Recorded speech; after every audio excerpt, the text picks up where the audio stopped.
Hello and welcome.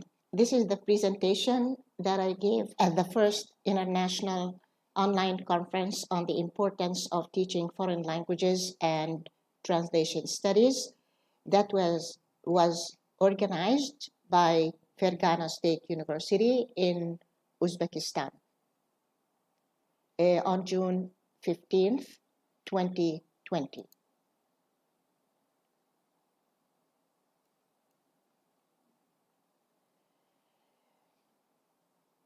In everyday life, we notice that most people are always busy with their mobile phones, whether they are children, teenagers, college students, adults.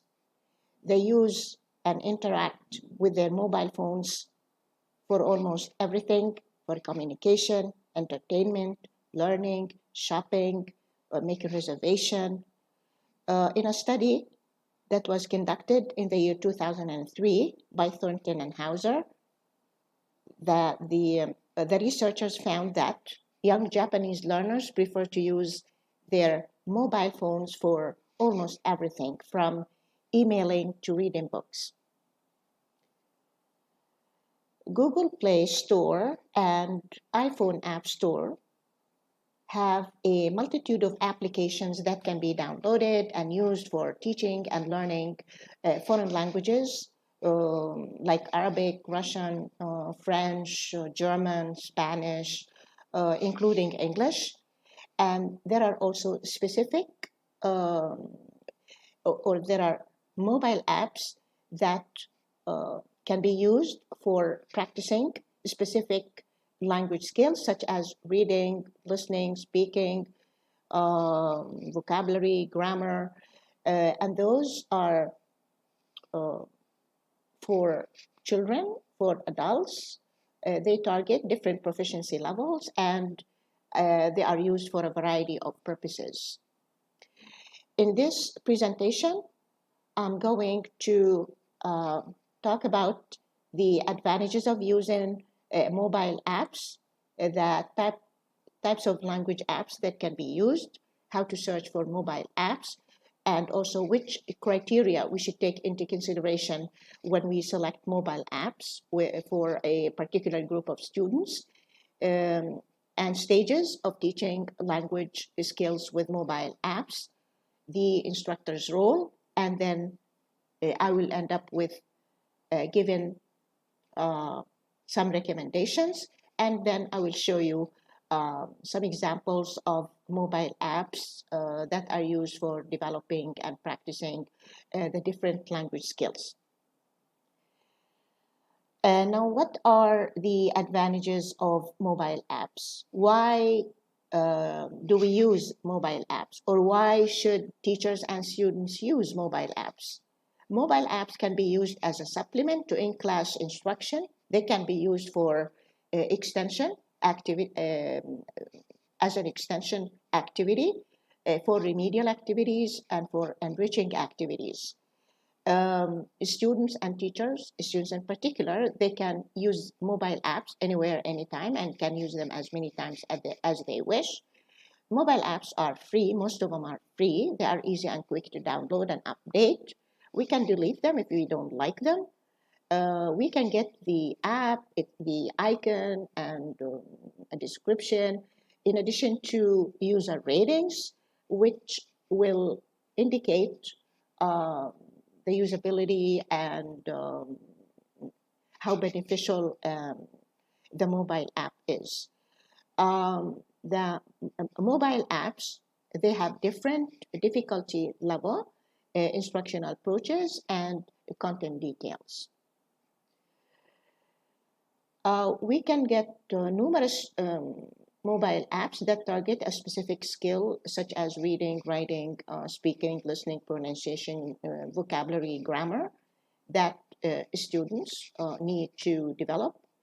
And also students can use them to assess their own general proficiency level in English, or their level in a particular skill, such as vocabulary, grammar, listening, speaking. They can be also used for reviewing and preparing for standardized tests such as the IELTS the GRE and the TOEFL or TOEIC or whichever, GMAT, whichever. There are mobile apps that target all kinds of language skills, such as listening, pronunciation, speaking, reading, writing, vocabulary, grammar. There are apps for dictionaries, for literature, short stories, simplified novels, and also apps for daily English lessons, different kinds of tests, general tests, and also for different kinds of standardized tests, such as the TOEFL, the IELTS, the GRE, the SAT, the TOEIC, the GMAT, or whichever. There are language apps for test preparation and also specific test skills such as TOEFL vocabulary, TOEFL listening, IELTS writing, GRE vocabulary, and so on. How do we search for apps? We simply can search for apps either on the laptop or on the mobile. What we have to do, if we use the mobile, then in the search box, we go to Google Play, to the icon, we click it, we open it, and then in the search box, we enter English vocabulary, English grammar, English idioms, reading comprehension, English pronunciation, TOEFL test preparation, TOEFL vocabulary, English simplified novels, whichever aspect of the language we would like to practice. It's very important to add the word English. No need to add the word English when you want to search for the TOEFL test, because TOEFL is an acronym, and Google Play will know that the TOEFL is only available in English. It's not available in French or German. It's very important, as I said, to add the word English. Otherwise, if you enter vocabulary only, grammar only, idioms, reading, pronunciation, you will get apps in other languages, maybe Hindi, Urdu, Arabic, German, Spanish. So in order to get apps only for English, then we have to enter the word English. On the laptop, we go to Google Play as well, and in the search box, we enter the same thing, the search terms. What's very interesting and useful is that whether you search your mobile, you search Google Play on your mobile or on the laptop, Google will give you options. English vocabulary free or English vocabulary practice or preparation. So these will help you, these search terms or phrases will help you locate apps. Of course, when you click, you will get dozens of apps. You don't get one or two. So you can select from those. And now, which criteria should we take into consideration when we select an app? The different apps that target a specific skill, they complement each other because the content is different. The approach, how you practice, how you respond, what you do with the app is different, differs from one app to the other. The difficulty level also differs from one app to the other. So we should take into consideration the skill that we need to practice. The app should focus on a single skill or aspect. And it's better to download several apps that target a particular skill to accommodate the different proficiency levels of the students and also the different learning styles, different needs, different purposes. The app should have enough material and also enough exercises. Some apps are small, they contain just a limited amount of material and the students can finish the material in just a few minutes. The students can also suggest the apps that they like, they have tried and they like to use. There is no problem with that.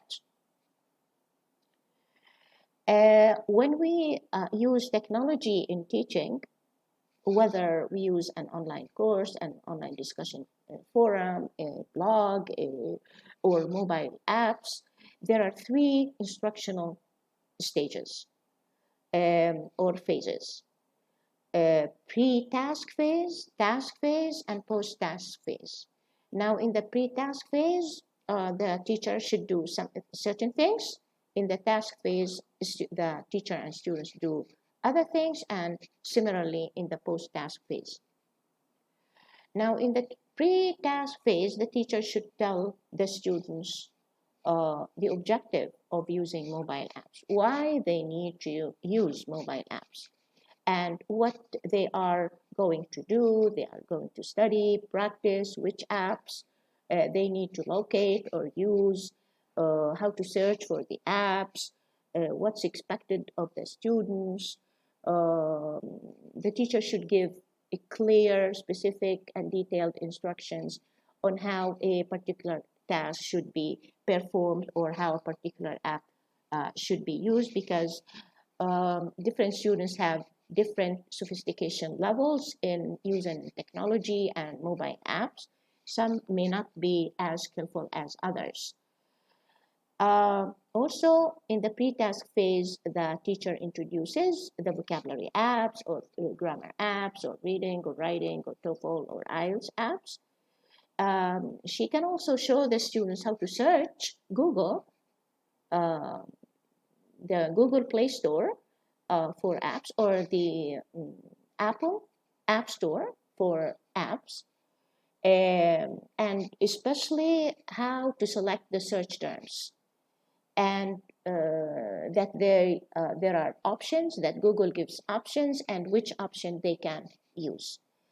It's very important to use an online course, a discussion forum, or a blog to post either links or types of apps, or post questions, comments, and also for discussion while using the apps and after using the apps.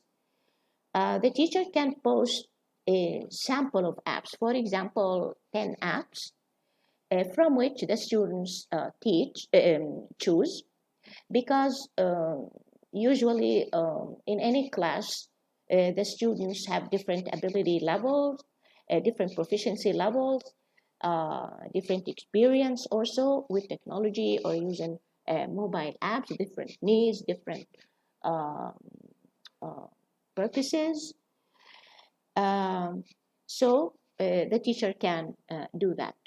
If there is a smart board in the classroom, that would be excellent, because the teacher can go online on the smart board, and then go to Google Play, and then enter the search terms, locate the apps, so what kinds of apps are there, and she can do this once in front of all the students in class, because class time should be devoted to covering the textbook and all the units or lessons in the textbook.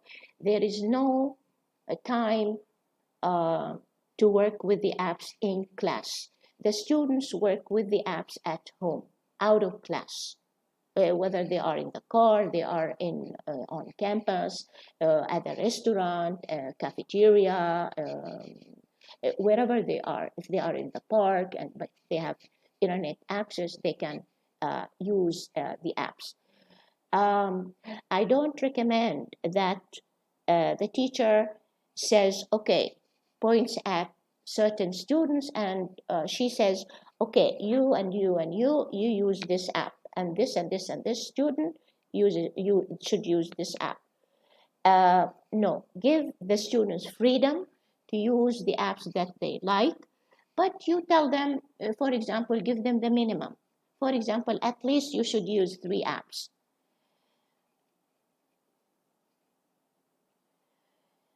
Now, during the task phase, as I said, task phase means working with the app.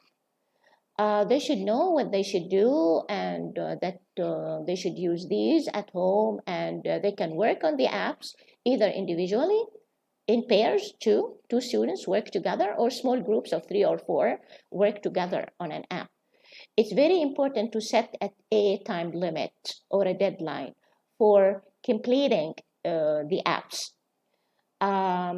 If you just leave it open, then the students may just use the apps at their own convenience. They may not use them. They might only look at them, browse them, but they may not take them seriously.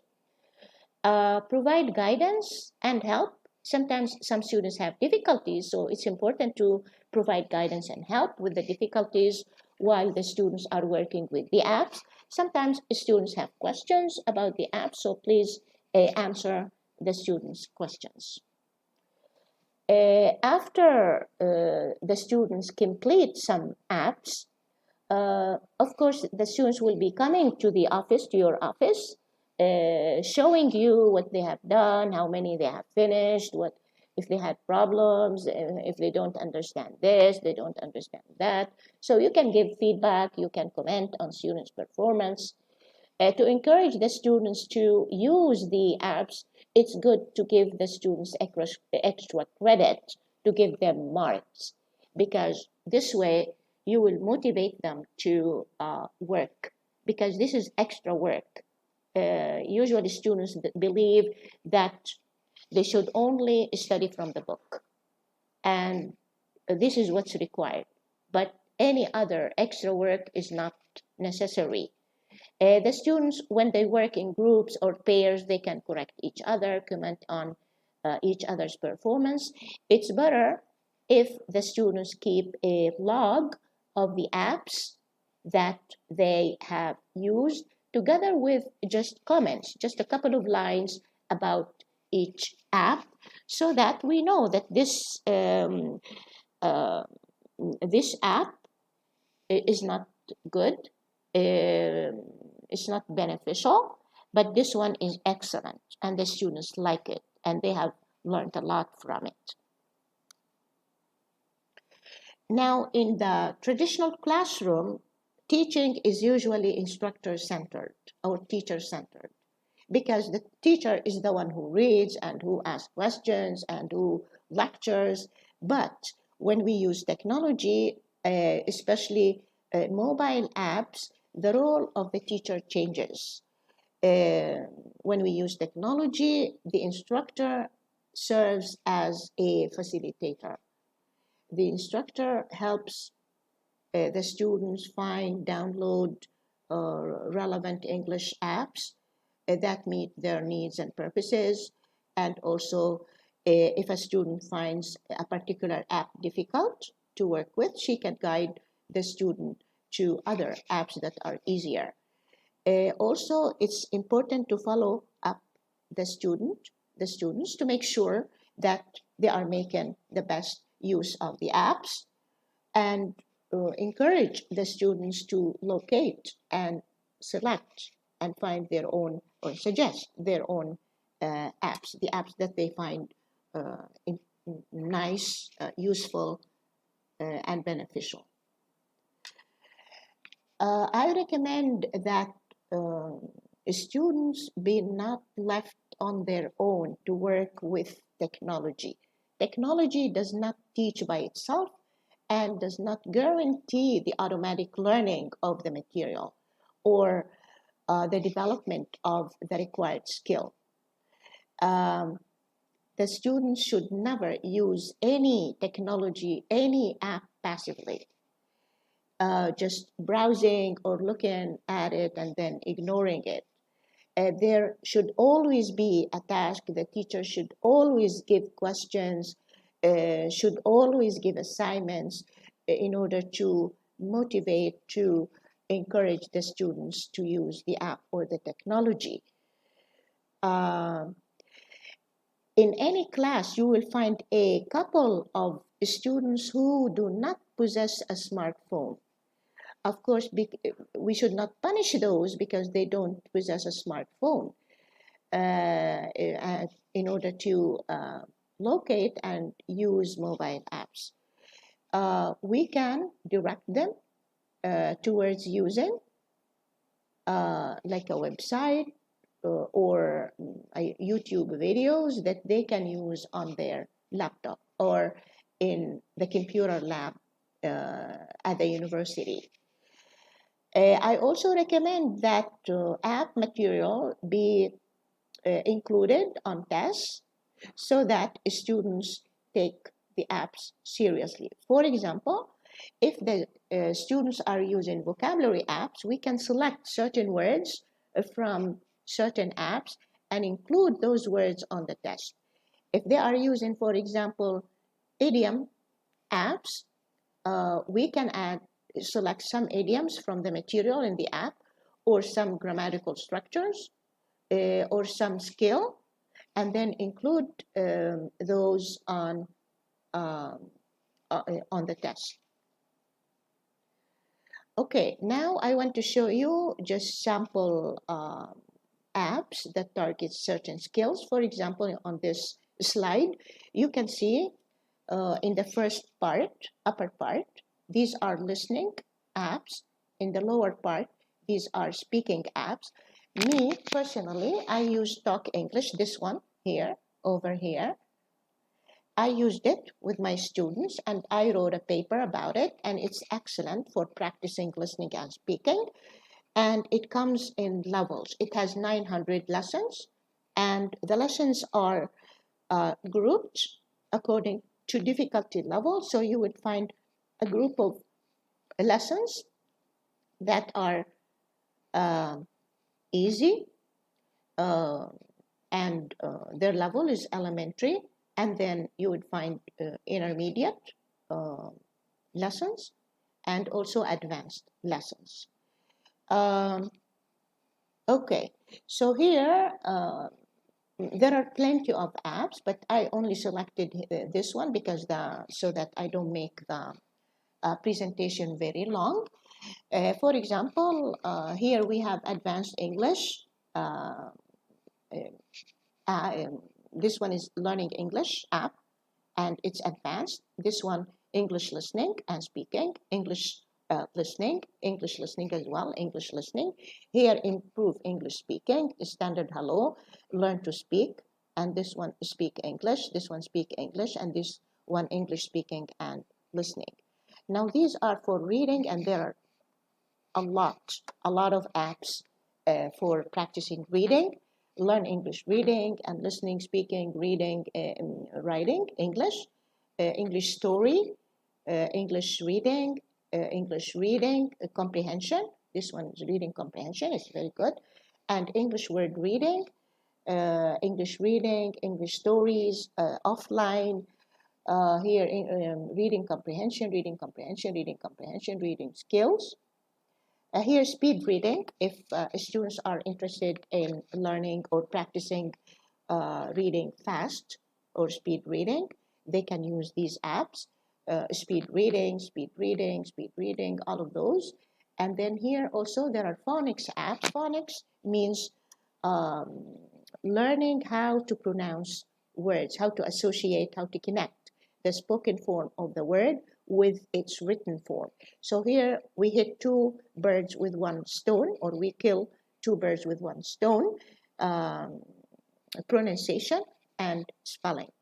So here, English spelling rules, English phonetics, basic English phonics, and English pronunciation.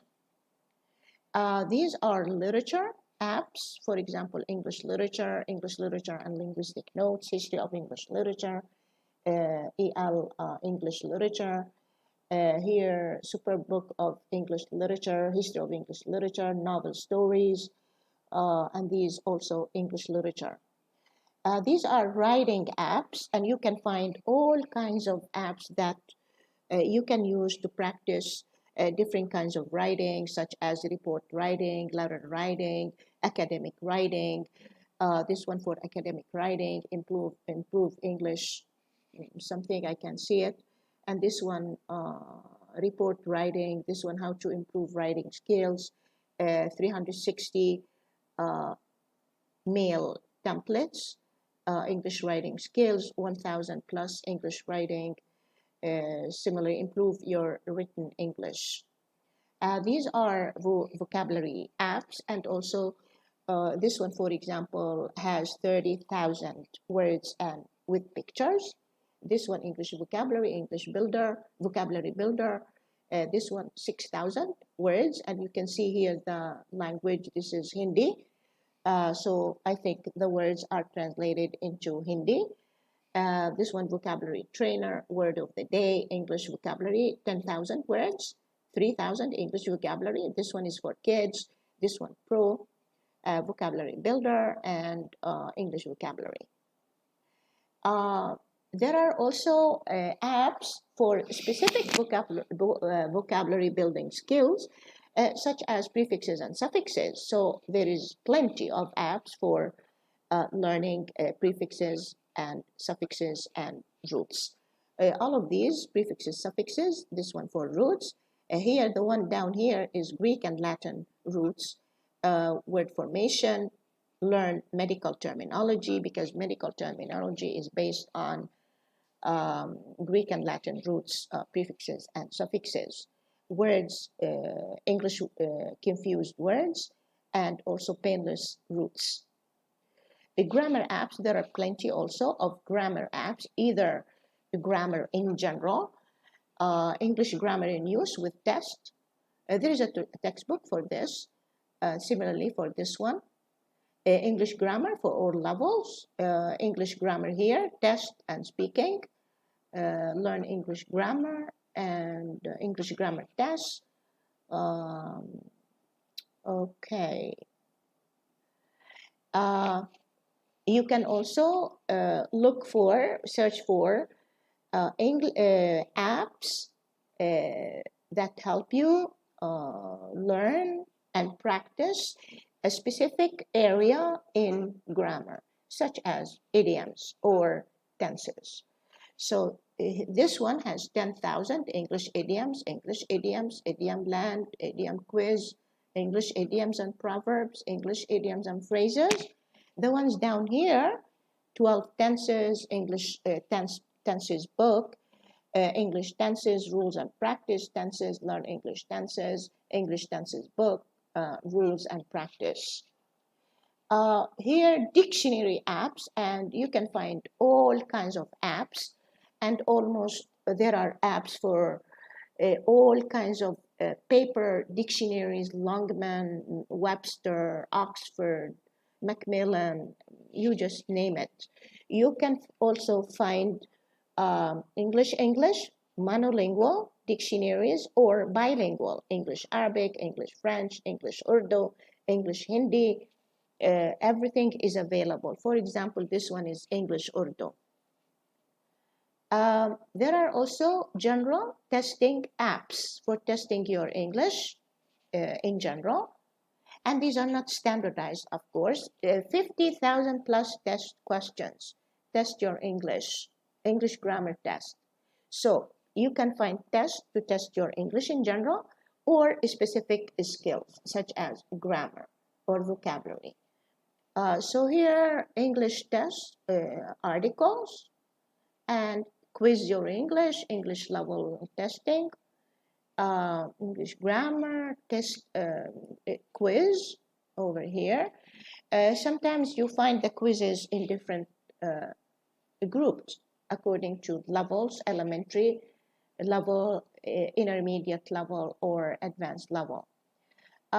These apps are for standardized tests, such as the first row for the TOEFL, second row for the IELTS, and third row for the GRE. There is a lot more apps for each standardized test.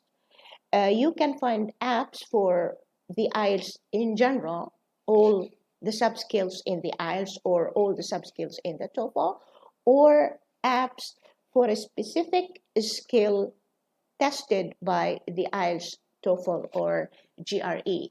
For example, this one says, let's practice TOEFL. This one, TOEFL speaking vocabulary and vocabulary. This one, TOEFL, go global, official. IELTS listening, complete skills for IELTS. IELTS speaking practice and vocabulary, IELTS vocabulary. IELTS writing, IELTS prep, that's preparation. Barron's essential GRE words. I wish I had we had mobile phones when I took the GRE test long ago in the 1980s. Because I had a book, the Barron's book, and the book contains 3,000 words, from which um, the GRE test developers select words to include on the test. And I had the book and I memorized those 3,000 words in 2 months. That's an average of 50 words per day. Okay, so this one is very nice. It's just an app. You don't need to buy books to buy anything. And this app is specifically for practicing GRE words because they are very difficult. Okay, this one is for GRE prep, this one for mental math practice, GRE vocabulary, GRE prep, and GRE exam preparation, and GRE verbal, the verbal part, which is extremely difficult. Okay, now these apps are the first row. They contain daily English lessons, daily learn English daily, and English listening daily, daily English practice. This one, learn English daily, and English daily conversation. Now, in the bottom row, you find apps for podcasts. And podcasts are recordings from TV or radio, and they contain, for example, news stories or anything, articles, lectures. They can be short, they can be long. And mainly these are used for practicing listening because you listen to the app, you do not watch it. Okay, with this, I come to the end of my presentation. Thank you very much for your attention. If you have any questions, any comments, anything, please write them in the comments below the video on YouTube, in my channel on YouTube. Thank you very much, and see you again in another lecture in the near future.